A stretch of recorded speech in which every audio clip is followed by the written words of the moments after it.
Puji Tuhan. Bersyukur terima kasih kepada Tuhan Yesus Kristus, karena hanya oleh kasih kemurahan Tuhan kita boleh lagi ada di dalam program rohani Calvary Ministry. Pada saat ini kita akan belajar dari firman Tuhan tentang akhir zaman, yaitu tentang rahasia besar yang terjadi pada saat pembukaan meterai ketujuh. Untuk itu, saya ajak kita buka Alkitab kita dalam kitab Wahyu pasal 8. Wahyu pasal 8 ayat 1 berkata demikian. Dan ketika anak domba itu membuka meterai yang ketujuh, maka sunyi senyaplah di sorga, kira-kira setengah jam lamanya. Kita tahu bahwa 7 meterai ini sudah dibuka, yang 6 pertama itu meterai 1 sampai 6 itu sudah dibuka. Dan sekarang berada pada meterai yang ketujuh. Ketika anak domba itu, anak domba yang bisa membuka meterai tersebut, dia adalah Yesus.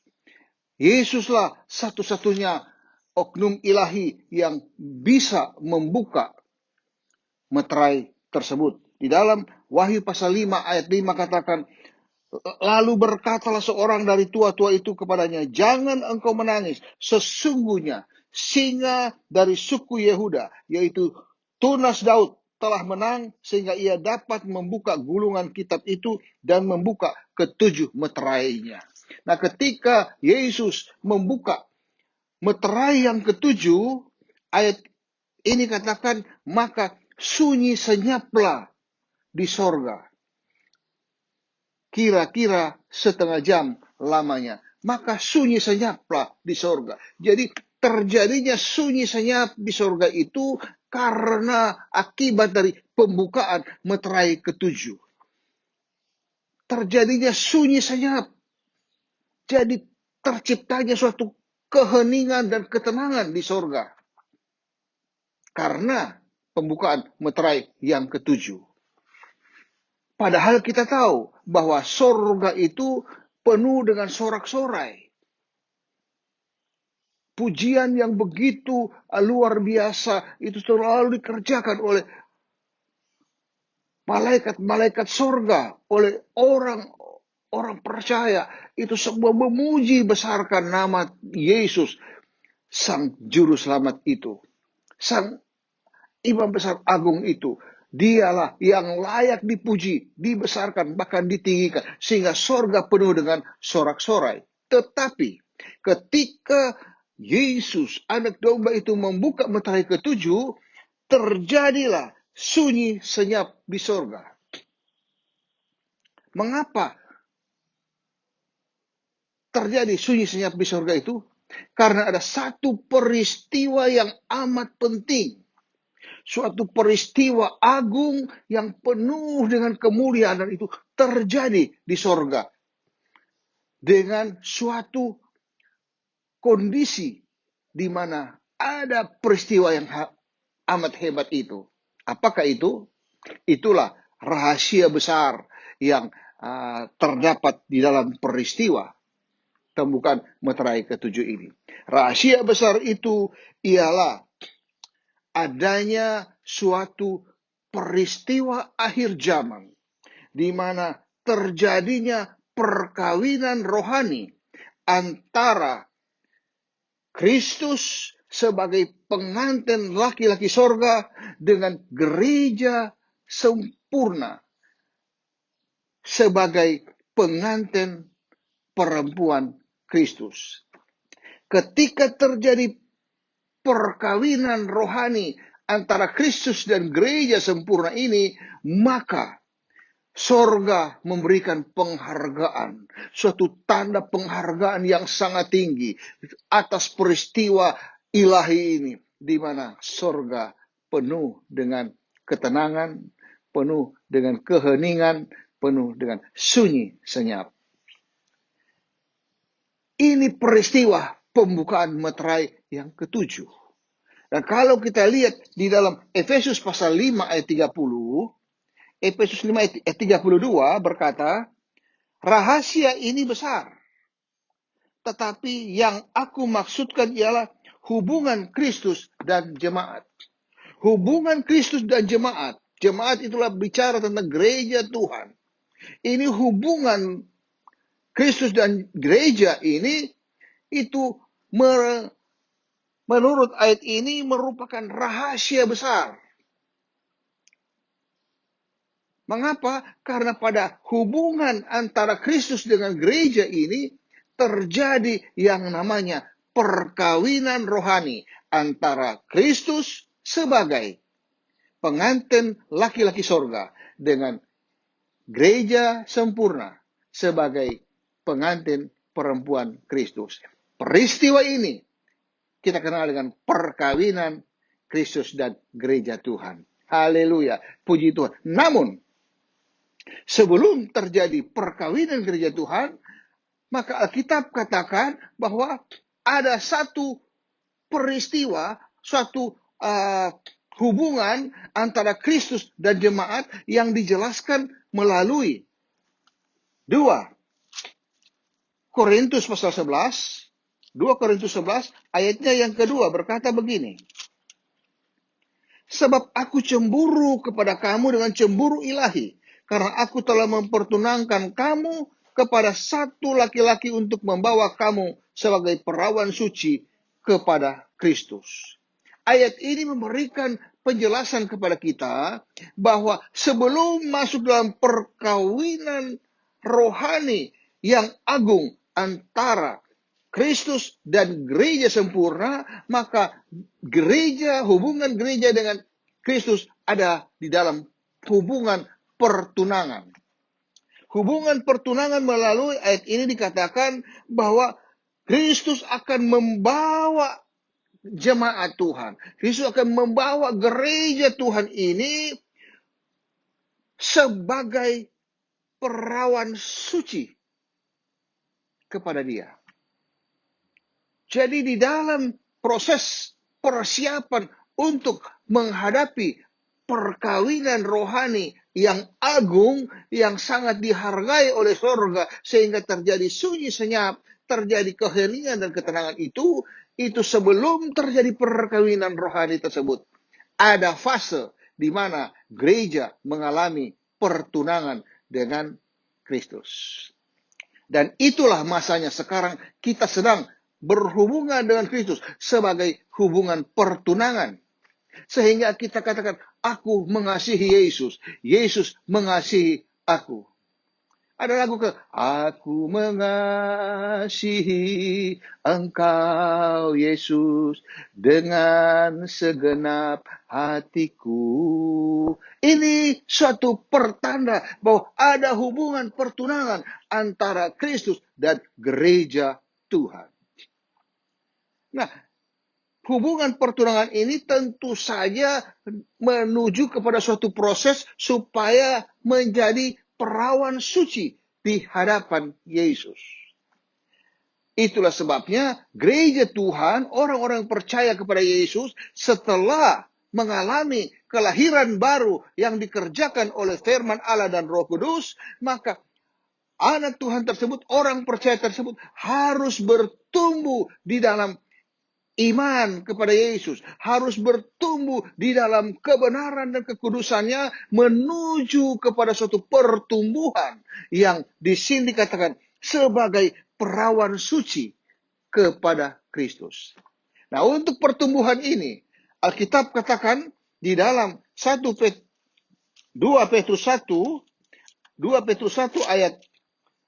Petrus 1 ayat 5 sampai 8 bahwa pertumbuhan yang diharapkan oleh Tuhan yaitu supaya gereja Tuhan ini supaya bertumbuh dengan satu dasar iman yang kokoh. Ketika kita percaya kepada Yesus, kita bertobat tinggalkan kehidupan lama ini, kita mengalami lahir baru, kita hidup di dalam Kristus. Kita hidup didasari oleh dasar iman kepada Yesus sebagai batu karang yang kudus. Nah, kepada iman ini kita harus bangun rohani kita supaya kita bertumbuh ke arah Kristus, di mana di dalam 2 Petrus 1 ayat 5 sampai 8 dikatakan, kepada iman itu kita tambahkan kebajikan. Kebajikan yaitu perbuatan-perbuatan baik seturut firman Tuhan, bukan perbuatan baik menurut ukuran dunia. Kemudian kepada perbuatan baik itu kita tambahkan pengetahuan. Pengetahuan sesuai dengan Alkitab, firman Tuhan, bukan pengetahuan dunia. Dan kepada pengetahuan itu ditambahkan penguasaan diri, supaya pada saat kita bertumbuh melakukan dengan suatu kebajikan pengetahuan yang begitu sesuai firman Tuhan, kita lakukan dalam kerendahan hati. Tidak dalam kesombongan, kebanggaan. Itu penguasaan diri. Kemudian kepada penguasaan diri ditambahkan ketekunan. Biarlah kita lakukan ini dengan tekun.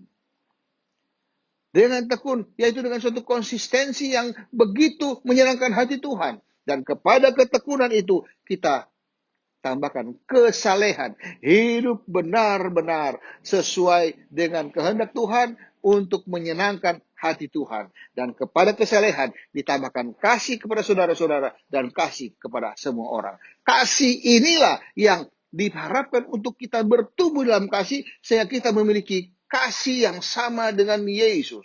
Kasih yang sama dengan Kristus. Sehingga ketika Kristus mengasihi kita, kita juga mengasihi Kristus, sama-sama mengasihi. Maka Kristus tidak bertepuk sebelah tangan, karena sama-sama saling mengasihi.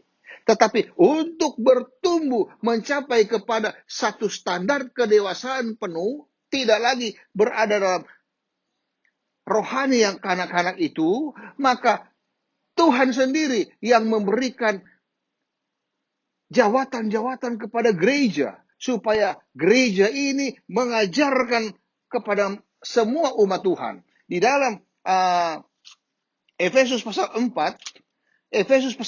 ayat 11 sampai 13 berkata bahwa dan ialah yang memberikan baik rasul-rasul maupun nabi-nabi, baik pemberitaan-pemberitaan Injil maupun gembala-gembala dan pengajar-pengajar, untuk memperlengkapi orang-orang kudus bagi pekerjaan pelayanan, bagi pembangunan tubuh Kristus, sampai kita semua telah mencapai kesatuan iman dan pengetahuan yang benar tentang anak Allah, kedewasaan penuh dan tingkat pertumbuhan yang sesuai dengan kepenuhan Kristus.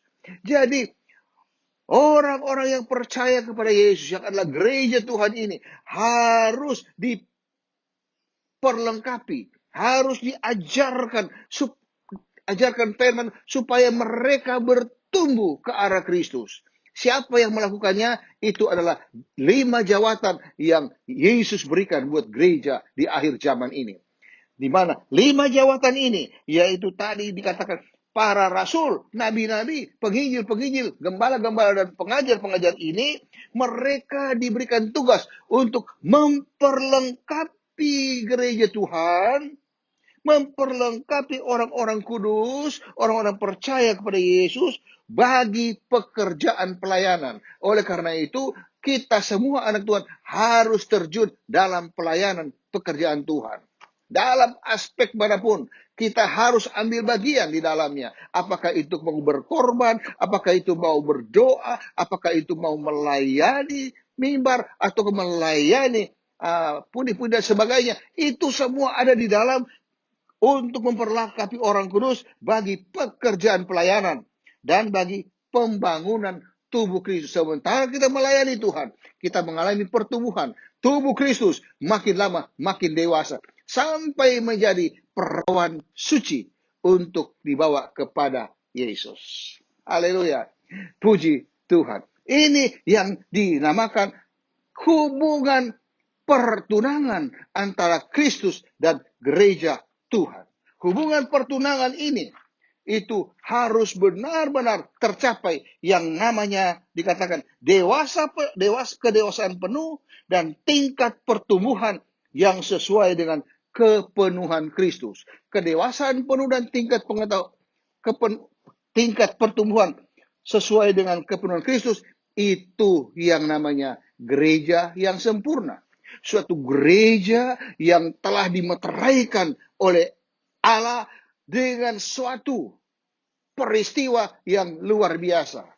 Kalau kita pelajari pembukaan meterai yang ketujuh, sebelum meterai ketujuh dibuka, itu ada peristiwa akhir zaman yang dikerjakan oleh Yesus, yaitu pemeteraian bagi hamba-hamba Tuhan.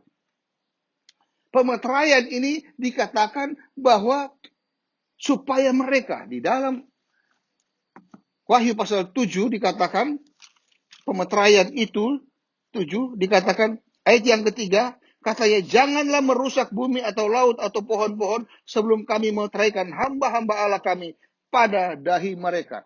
Pemeteraian yang Tuhan kerjakan yaitu Dia sang malaikat khusus, yaitu Yesus. Dia datang dari arah terbit matahari, yaitu dari arah sorga, dan dia membawa yang namanya meterai Allah yang hidup.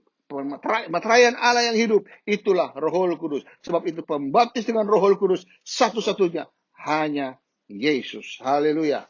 Puji Tuhan. Nah, pada saat sebelum sudah mendekati pembukaan meterai ketujuh, itu ada peristiwa pemeteraian di mana tujuan pemeteraian itu adalah supaya orang-orang yang percaya kepada Yesus, gereja Tuhan ini, itu mendapat jaminan, mendapat froskot, mendapat uang muka, mendapat DP, supaya bisa bertumbuh sampai pada kepenuhan Kristus, kepenuhan Roh Kudus, di mana pemeteraian oleh Roh Kudus terjadi. Kemudian setelah itu juga, di samping menjadi jaminan untuk mendapatkan kepenuhan Roh Kudus secara penuh, menurut Efesus 1 ayat 14, maka juga bahwa pemberian atau pemeteraian ini tujuannya supaya kita mengalami perlindungan.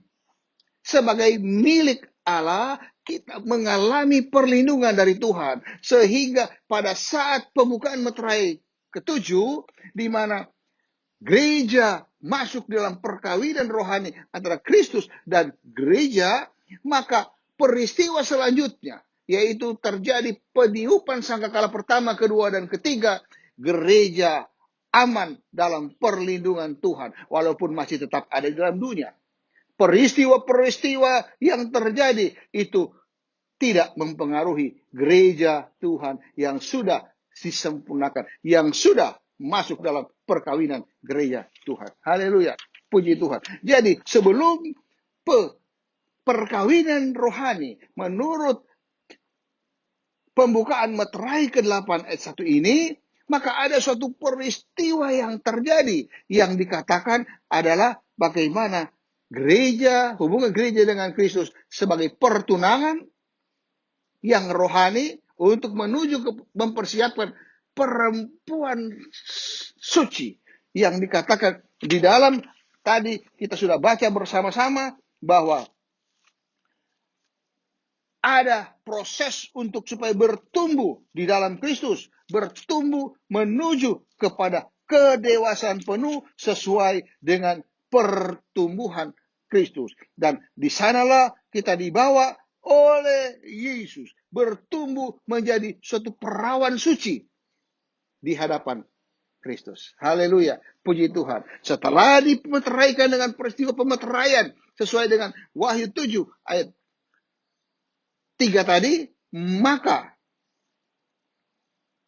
masuk yang namanya perkawinan gereja Tuhan dengan Kristus.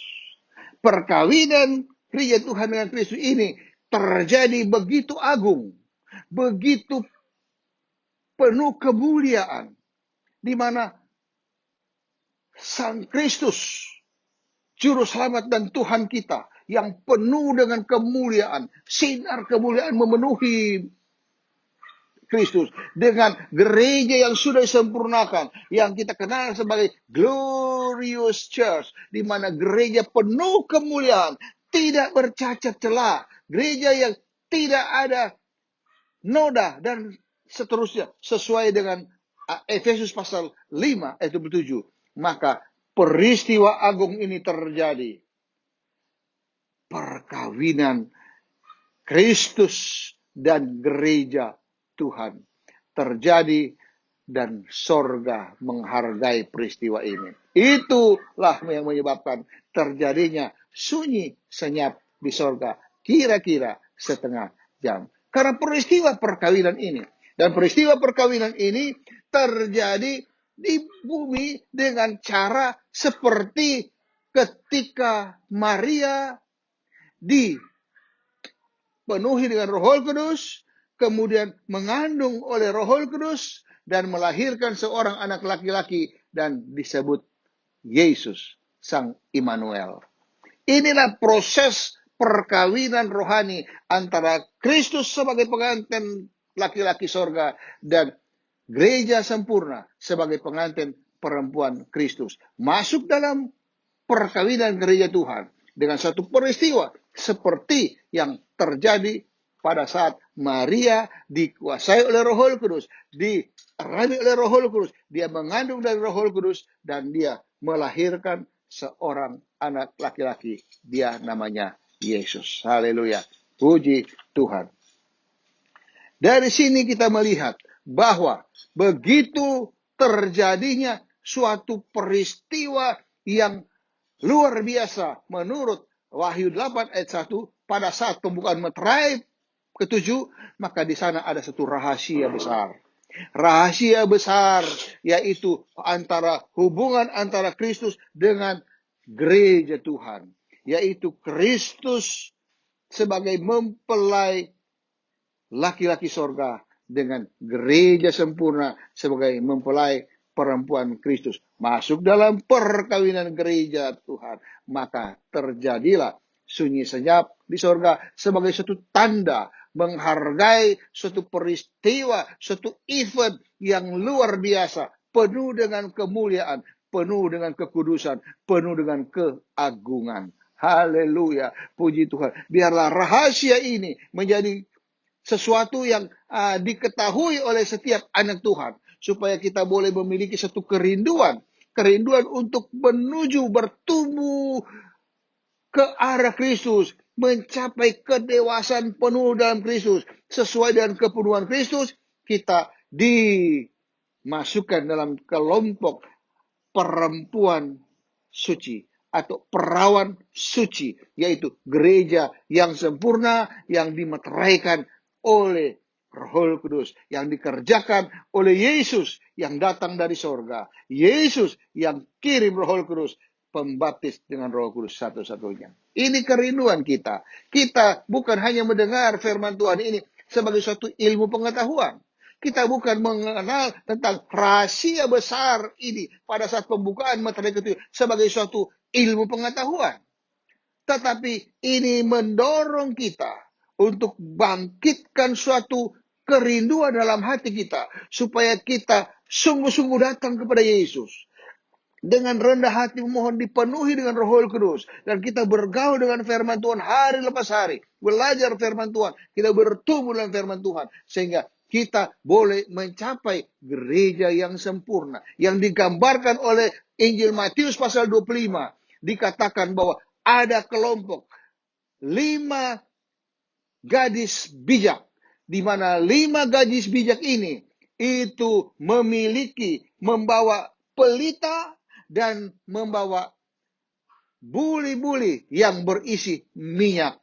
Ini berbicara tentang gereja yang penuh dengan Roh Kudus, penuh dengan firman Allah, gereja yang sempurna sebagai pengantin perempuan Kristus. Haleluya, puji Tuhan. Dari sini kita bisa melihat bahwa adalah suatu keindahan kalau kita boleh dituntun oleh firman Tuhan, dituntut oleh Roh Kudus untuk masuk dalam kelompok perawan suci yang dimeteraikan oleh Roh Kudus, dan kita menjadi gereja sempurna untuk masuk dalam perkawinan gereja Tuhan. Haleluya, puji Tuhan. Dan selanjutnya, setelah masa pertunangan, hubungan Kristus dengan gereja di dalam fase pertunangan, dia bertumbuh ke arah Kristus sampai menjadi dewasa di dalam Kristus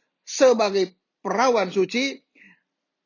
Masuk tahap kedua, yaitu perkawinan gereja Tuhan dengan Kristus, di mana sorga menghargai peristiwa agung tersebut dengan sunyi senyap, mengalami keheningan dan ketenangan.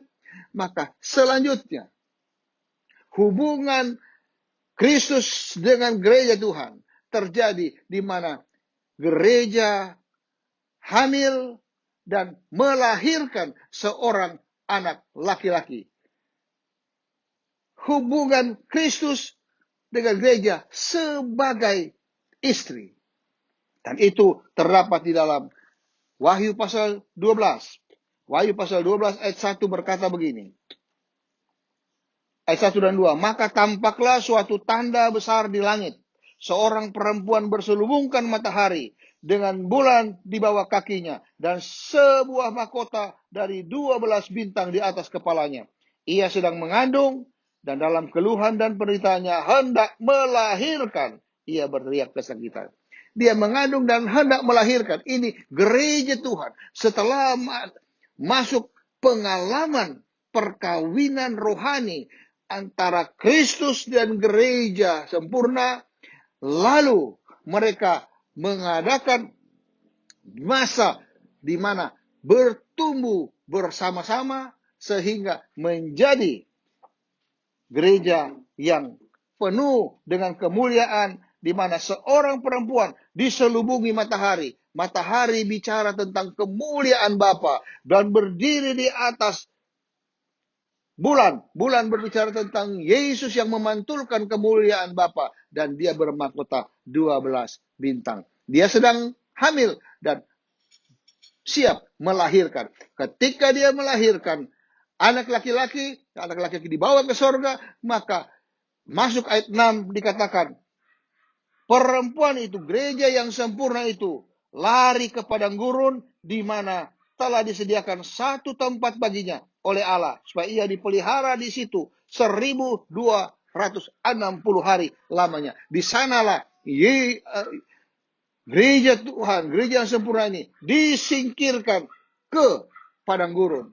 Yang menyingkirkan, yang membuat mereka bisa tersingkir ke gereja, ke dalam daerah padang gurun itu, di ayat 14 dikatakan, kepada perempuan itu diberikan kedua sayap burung nasar yang besar. Ini berbicara tentang Roh Kudus 2 kali ganda yang datang mengurapi, memenuhi gereja Tuhan yang sempurna, supaya ia, gereja sempurna itu, bisa terbang ke tempatnya di padang gurun, di mana ia dipelihara jauh dari tempat ular itu selama 1 masa, 2 masa, dan setengah masa, alias 3,5 tahun masa aniaya besar oleh antikris, sehingga gereja Tuhan terhindar dari aniaya besar.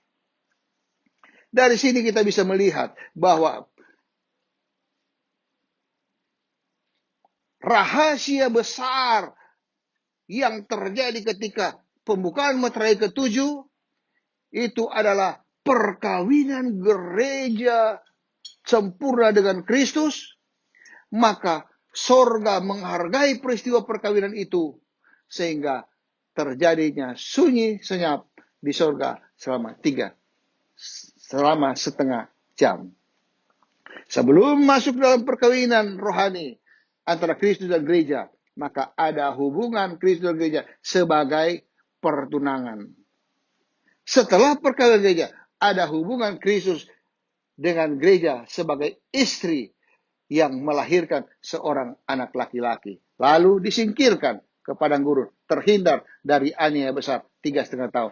Inilah yang kita kenal dengan rahasia besar pembukaan meterai ke-7. Rahasia ini biarlah diketahui oleh setiap anak Tuhan, supaya setiap anak Tuhan ini punya dorongan, termotivasi untuk mencari, dipenuhi dengan Roh Kudus dan firman Allah, sehingga menjadi seperti yang digambarkan oleh Injil Matius, bahwa ada 5 anak darah yang bijak membawa pelita yang adalah firman Allah, dan buli-buli berisi minyak, yaitu Roh Kudus. Haleluya. Puji Tuhan. Dan seluruh jemaat, biarlah semua kita mau saja untuk maju melakukan kehendak Tuhan, yaitu mempersiapkan diri untuk bertumbuh di dalam Kristus, bertumbuh dalam kasih-Nya, menuju kepada kedewasaan penuh sesuai dengan kehendak Tuhan, menjadi perawan suci yang dimeteraikan oleh Roh Kudus, menjadi gereja yang sempurna dan masuk dalam perkawinan Kristus dan gerejanya. Terpujilah nama Tuhan. Sekali Yesus, tetap Yesus.